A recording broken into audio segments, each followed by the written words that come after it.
Ya, assalamualaikum warahmatullahi wabarakatuh. Kali ini kita agak beda ini. Kita akan mengulas tentang cerita legenda si Malin Kundang. Nah, ini Malin Kundang ini cerita dari Sumatera Barat ya. Nah, dimana umumnya itu Sumatera Barat banyak cerita-cerita hikayat legenda. Jadi itu kalau kita lihat batu yang ada di pinggir pantai itu sampai saat ini masih ada juga, itu si Malin Kundang.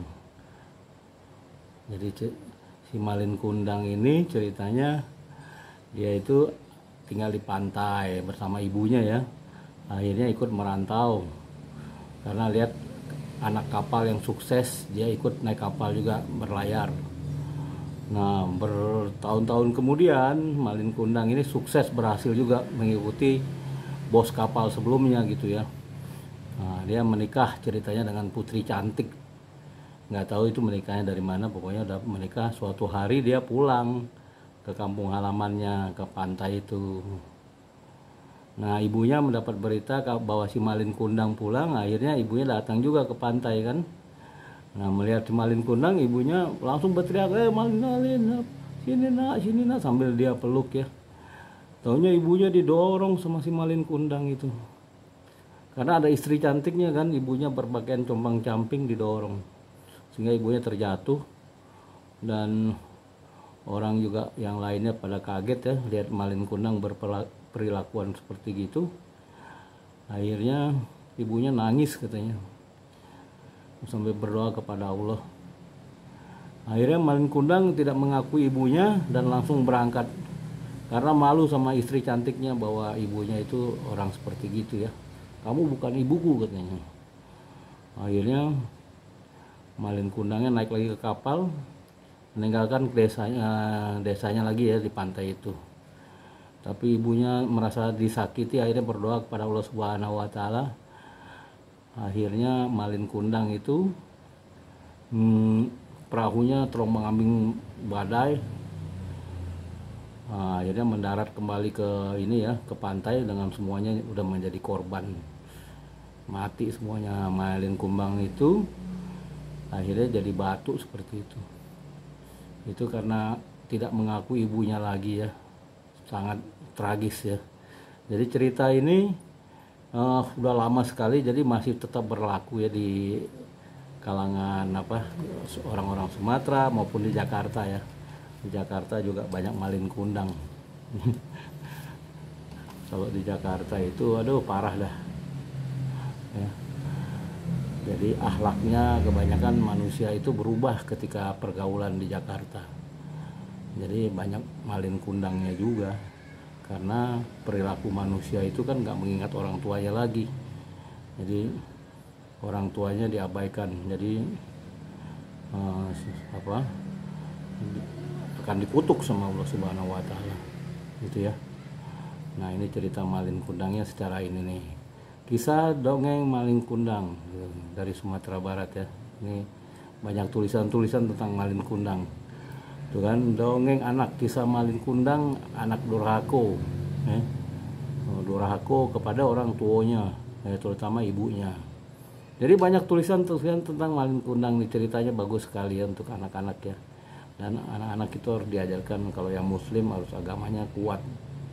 Kalau agamanya diajarkan sembarangan, ini bagi teman-teman muslim aja ya. Kalau agama Islamnya diajarkan sembarangan, parah. Contohnya di Jakarta banyak banget dah. Ada CWBO, ada geng motor, ada narkoba, ada juga macam-macam dah. Pokoknya penyakit masyarakat semuanya. Nah, itu orang-orang itu boleh dikatakan sudah masuk dalam kategori Malin Kundang, karena orang-orang itu mengabaikan nasihat orang tuanya sehingga berbuat maksiat gitu ya, dan melanggar hukum. Tuh sampai ada bahasa Inggrisnya juga tuh ya. Udah melegenda seluruh dunia gitu ya. Nah, ini cerita ini dari Sumatera Barat. Nah, kalau kita cerita-cerita tentang lainnya, kisah Nabi Nuh. Nah, itu sama juga, itu Nabi Nuh terkait dengan kapal juga ya.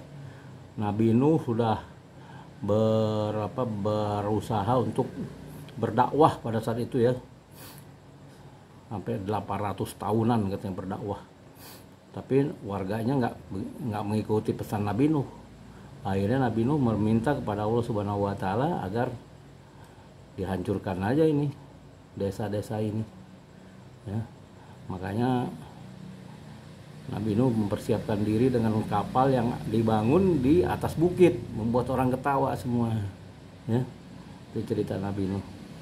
Akhirnya datanglah bencana, anaknya, istrinya disuruh naik, nggak mau naik, hilang. Ngapain katanya, orang udah di atas bukit kok bikin kapal katanya. Akhirnya anaknya hilang, istrinya hilang. Nah, ini hampir sama ya.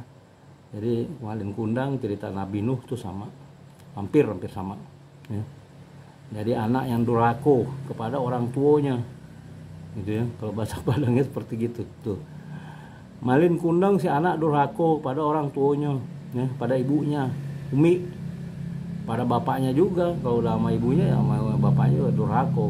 Karena kalau muslim itu meninggal hanya 3 yang dibawa ke alam kubur atau ke akhirat. 1, ilmu yang bermanfaat. 2, amal soleh waktu di dunia. Dan 3, anak yang soleh ya. Ada kata anak yang soleh yang selalu mendoakan orang tuanya.